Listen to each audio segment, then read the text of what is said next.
Paano ko ba ginawa ang 1 day old? Sa una, bumili tayo ng balot na 25 days. Ito po yung balot na pinipisa po nila na hindi na po tuluyang naging sisiw. Sila po yung mga namatay na.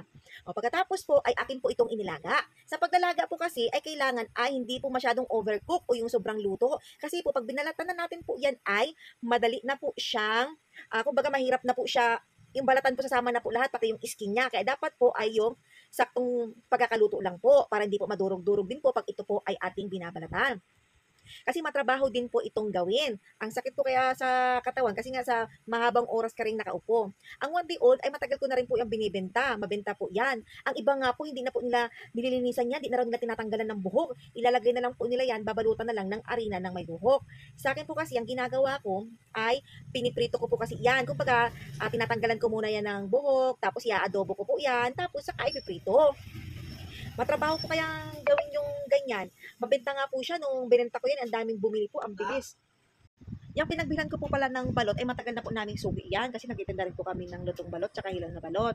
Ayan, nung naubos na nga po yung aking 1 day old, sabi ko, order ako ulit. Sabi ko, naubos na yung binenta kong 1 day old. Sabi nila, ay, ubos na kasi panahon lang, may panahon lang din kasi na nagbebenta lang sila ng 1 day old. Kung saan nagpipisaan po sila ng sisiw para mapalaki ulit at mangitlog ulit ng itik. Marami po kaya silang mga alagang itik. Binili ko pa po yan, taga-iba pa po sila. May kanya-kanya po kasi silang kung saan ka nakakabili ng balot. Depende po yan kung may Bataan, Pampanga. Pero nag-deliver po dito ay taga-iba lang po. Tagal na po siyang suki ang pinagbibilhan talaga ng balot. Ayan po, ito ang ginawa ko ng 1 day old.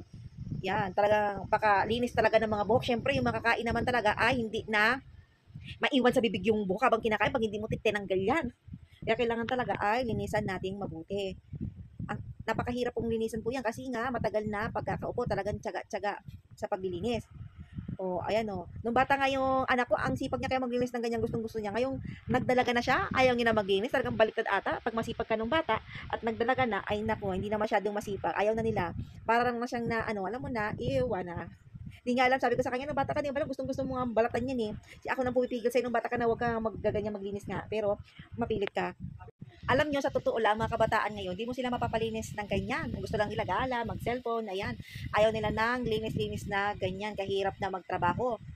Oh, pasensya na kayo kung itong aking pag-i-edit ay putol-putol. Kasi nga habang tayo ay nagsasalita at nag-i-edit dito ay may mga customer na bumibili sa atin. Siyempre, unahin muna natin ng ating customer dahil napakahalaga nila. Kasi kung wala sila ay para naman makakabili ng ating pangkain sa araw-araw.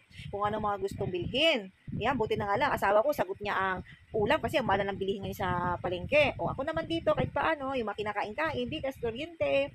Dito na natin kukunin sa tindahan. Buti na lang, may katuwang ako. Sabi nga nila sa akin, uy, swerte mo nga sa asawa mo eh. Kasi may nagbibigay sa'yo, kahit paano may katuwang ka sa hanap buhay. Kaya nga, maswerte tayo sa ating asawa.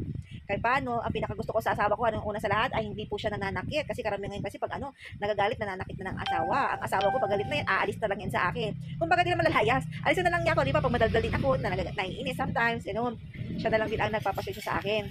Pero sa pag-aasawa talaga ay give and take lang yan. O minsan pag galit, tumahimik yung isa. O pag galit yung isa, tahimik din yung isa. Kasi nga naman, pag sumabog dalawang galit ay talaga. Pag galit ay baka mapunta sa hiwalay at uuwi na yan sa kanila. O ganyan lang pala kadali ang pagluluto ko. Inadobo ko po yan. Nag-isa lang ako ng bawang sibuyas. Nagpakulo, nilagyan ng konting tubig, toyo. Tapos, ayan, pinagtimpla ko na po siya dyan sa adobo. Dinagdagan ko yan ng maraming suka din, tsaka toyo, para kahit paano ang ma-preserve, hindi matagal masira. Kaya lang, nung naluto na po yan, ang bilis niya pong naubos. Ang dami nga pong nag-text sa akin eh. Kaya nga nung umorder ako, sabi niya, ay ubos na po, sabi nila, yung 1 day old. Sabi ko, susunod po ulit kuya, pag meron na po ulit kayong tindang 1 day old, bigyan niyo po ulit ako, sayang kasi nga po mabenta. Iya, marami pong gusto. Sana naman po mag-subscribe po kayo sa aking YouTube po at saka share nyo na rin po at saka like po. Pakipagsapalaran nga ako dito.